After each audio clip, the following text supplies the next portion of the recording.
Well, hello there, everybody. Dr. Nick here, and I am on day 5 of my 5-day water fast. And some of you who hear that may go, "You're nuts. This is crazy. What are you doing to yourself?" Only crazy people would do stuff like this.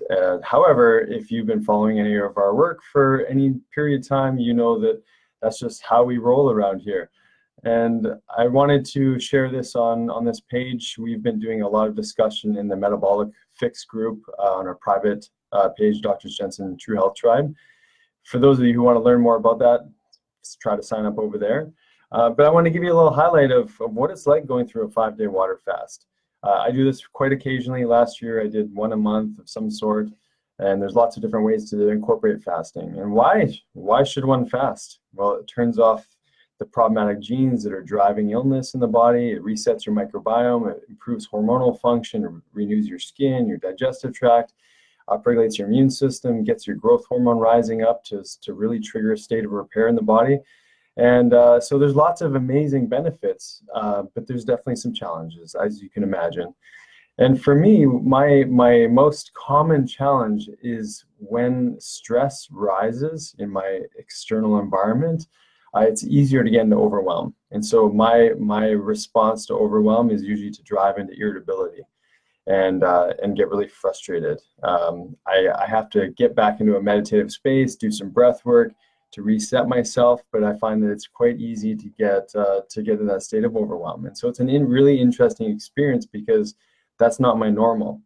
But it's my normal when food disappears, definitely for the first couple of days. So day 1 is relatively easy because we do this all the time. Day 2, you can start to feel a little bit of the lethargy creep in. Day 3, definitely waking up in the morning and feeling sore and feeling really tired. But then later, halfway through day 3, up until about 4 o'clock for me, energy started to lift a little bit more. The fog started to clear, the brain fog especially, which is very common in the first couple of days. And then day 4 comes and you're feeling more resilient. You're feeling a little bit more energy. And so something that we always do when we're going through this process, we measure our blood glucose, measure our ketones. So in the first little bit, obviously there's a drop in blood sugar and a slow rise in ketones. And if you start to hear or your bells start ringing about, oh no, ketones are going up, diabetic ketoacidosis, look out, go to the hospital. That's definitely true for people with type 1 diabetes. But the rest of us, we don't necessarily have to worry about that too much. Obviously, some of us should get some supervision going through a fast, which is why we have created this metabolic fix program so that people can do it in a safe environment, do it in community, ask all the questions they need to learn how to go through this process. So getting back to that, it's okay to have your ketones rise. That's totally normal. Your body's switching over to fat as a fuel. Ketones are starting to climb up. And that's becomes 75% of your energy is actually coming from that state of ketosis. And so the blood sugar will drop. So if you see my numbers there, down to a 45, and that's in American units, which is a 2.5 for blood sugar. And some of you may go, well, low blood sugar, that's also not good. It's not good if ketones are also low. If your ketones are rising in response to a lower blood sugar, this is what turns your brain on. This is why the brain fog lifts. This is why the energy starts to come back.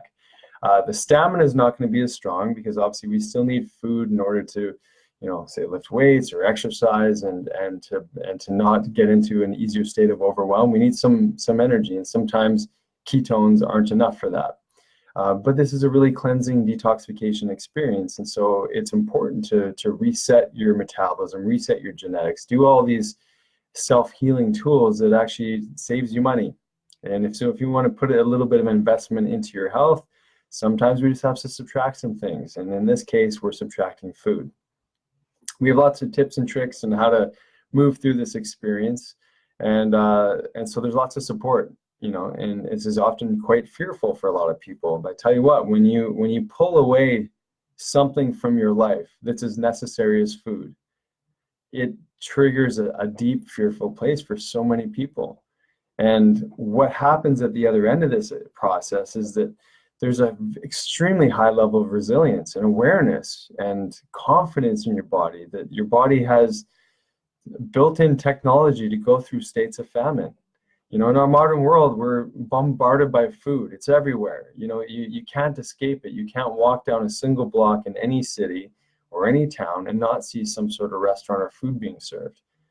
And obviously, you go into your pantries full of food, fridges. We have an abundance of food. We also have an abundance of people on this planet that are starving. And there's a very different reality between encouraged or self-imposed famine versus a true state of starvation, which unfortunately too many people are suffering with. So because we live in this world that we live in this modern culture, we're bombarded by toxins and stressors of all sorts of different shapes and sizes. We, in my opinion, need to build up our resiliency tool in this form of teaching our bodies metabolic flexibility, which is being a sugar burner, but also being a fat burner. Unfortunately, too many of us with the overabundance of food are stuck in a chronic sugar burning state, which is tying us to that addiction of food, tying us to the addiction of craving, the emotional instability that we get from constantly needing to, to feed our mouths with whatever's in front of us. And we call this a seafood diet. It's there, it's in front of me, someone else is eating, I should be eating too. It's just the mentality we get stuck in. So when you go through this detoxification process of fasting, which we incorporate into all of our programs in our clinic, you start to really raise the bar of health in your body, because you're actually providing an environment that's encouraging healing. And so it's a powerful, powerful tool. So yeah, I guess that's it for now. It's been a roller coaster of a journey, but like I said, day 4, the end of day 3, day 4, and day 5 are much, much better. And if you want to learn more about this process, we're going to be relaunching another metabolic fix in the new year. But like I said, come on over to Dr. Jensen True Health Tribe, join the conversation, start to learn some of these tools that I feel are absolutely necessary in the world that we live in. It's something we can put in our tool belt, just like we do exercise, just like we do eating right, just like we do a detoxification and all the cool biohacking tools that I love to talk about so much. And it's just another strategy in someone's health plan. And I truly feel that if everyone was to start to incorporate this into their life, we would have a much healthier population. And obviously, most of us need some guidance. So that's it for now. Hope all of you have a blessed week and weekend. And that's my most recent journey on this 5-day fast. Lots of love.